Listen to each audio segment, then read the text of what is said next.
NXT, January 21st, and the reign of Obafemi with his first title defense is here. Interesting show, lots of things happening in this show, which it felt quite chaotic, but hey, that's what NXT is it not?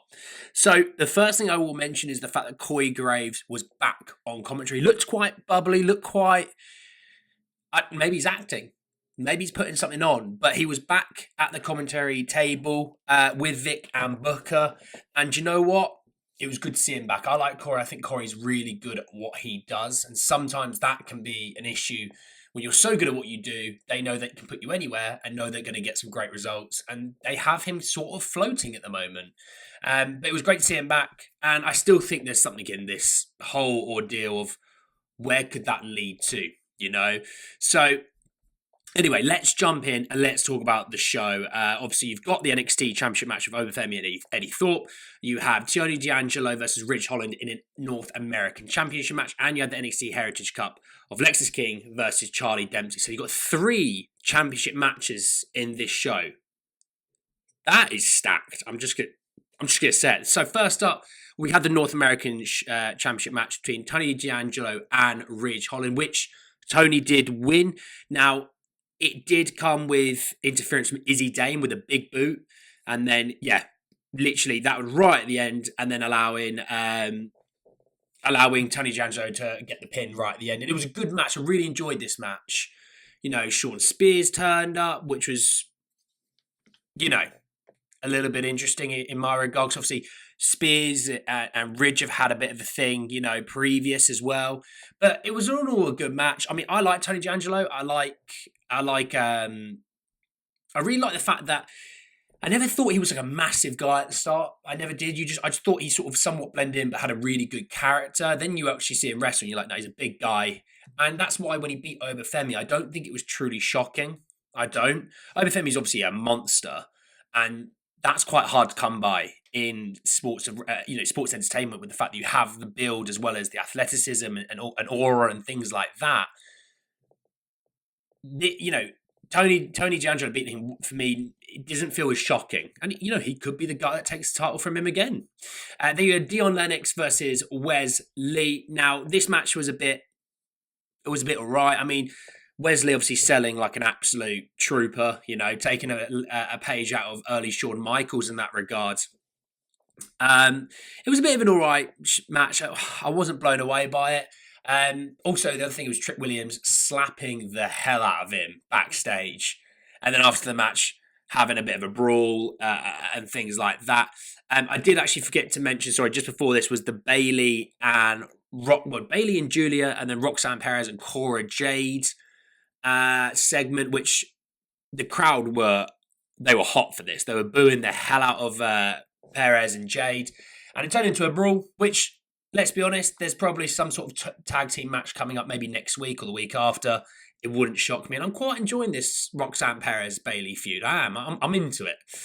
You then have the Heritage Cup match between Lexis King and Charlie Dempsey. These guys have got such good chemistry. I think for me, this might have been match of the night, you know. So many near falls. You know, I think the pinfall right at the end was like 15 seconds left. So this thing went and went and went. I think, you know, there was some submissions as well as those near falls. So I really enjoyed this match. Obviously, I was happy that Lexis King won as well. And I think for the most part, what I've seen online is people are really into this match. Will Lexis King switch to heel, though, at some point soon? I think is something to hold on to. But again, really like this match. Then you had Carmen Petrovic versus Jada Parker, which wasn't really into, to be honest. There was a few moves that it just didn't flow the way I had hoped it would. Good wrestlers, I just don't think it was their best showing, if I'm honest. Petrovic won this with interference from Kalani Jordan, which I think somewhat saved it in a weird way. Normally, I'm a bit of an interference, you know, anti-interference guy, but I thought it saved it this time, you know. Both come out looking good. Obviously, Petrovic winning, I think, was really, really good. Obviously, Parker losing due to a roll-up doesn't hurt her due to the interference, and obviously then extends the Kalani and Jada situation, which I'm here for. I looked at Bleacher Report and they were like notable moments and observations. They were like, more wrestlers need to carry swords to the ring, and I was like, yeah, it's quite badass. I can't lie. And then you had Nico Vance and Brooks Jensen versus Stax and Luca Crucifino. What a name, Crucifino, that is.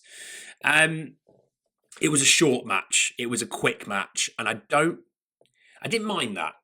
Not every match has to go 20, 25 minutes, 30 minutes. Some matches can go 5 or 6 minutes and you can get a lot out of those matches. It's going to keep you more and more engaged, knowing that the intensity's high.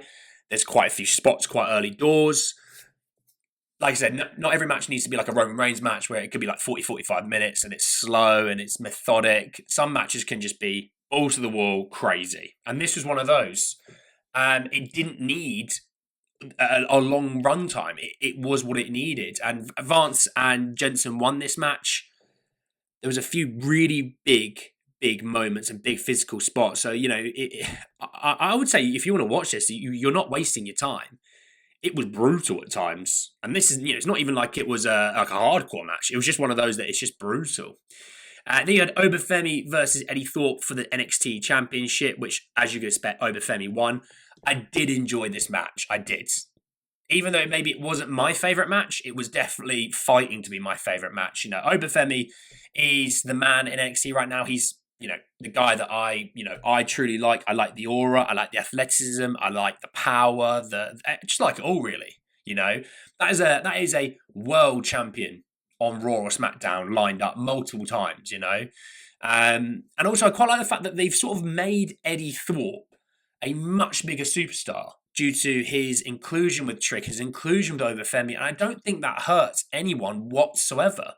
I think that sometimes the issue that WWE have is sometimes they struggle to make a superstar. Some superstars go elsewhere, they make themselves, they come back, then they're the superstar that you see, like Drew McIntyre. He was Drew Galloway in TNA, Cody in AEW. Now, they can make their own superstars. I'm not saying they can't, but I'm just saying sometimes these superstars that you see who are top of sort of the marquee had to go elsewhere to really develop and show character and showing, what they're all about, and then coming back to WWE to maximize on it and capitalize on it. Obafemi's not going to be one of those that you need to send elsewhere. Just, I have no issues with him having like a 4, 5, 6 month reign, just destroying people, maybe losing it to a Tony D'Angelo potentially. That's an easy feud that you can pick back up again. I mean, hey, what about a guy like Josh Alexander coming in? He's going to be a free agent from TNA. Bring him into NXT. Maybe have him beat Obafemi. Obafemi go to the main roster. I could totally see that. And I've just booked myself into something that I quite like the idea of. Now, obviously, Josh is not signed to WWE, but if he was to be and he was to go to NXT, I mean, he could go to a main roster, in my opinion. He's got the look that you kind of go, oh, that's Josh Alexander from TNA. I know that guy. Go to NXT, you could have him win the title. He can feud with Ethan Page. Obviously, they've got history, so I'm here for it. But no, this was a good match. The thing is, Eddie Thorpe's not a small guy, right? And I saw Obafemi just literally pick him up and just launch him into, and then obviously hits him with a power bomb. Bish bash bosh, done. It was a good match. I really, really enjoyed it. After the match, you had Trick Williams comes out, and it looks like that's going to be the next title defense for Obafemi. Trick Williams comes out, have a stare down, a bit of a chat. Austin Theory and Grayson Waller in I guess you could call it like a podium in the crowd. I don't know what you would call it. The ledge, the balcony, whatever you might want to call it. But overall, do you know what? I thought this was better than last week for sure. I mean, 3 championship matches on a show. That's not normal, but I really enjoyed it. So let me know what you guys think down below. Let me know, and I'm keen to see you next time. Take care. Peace.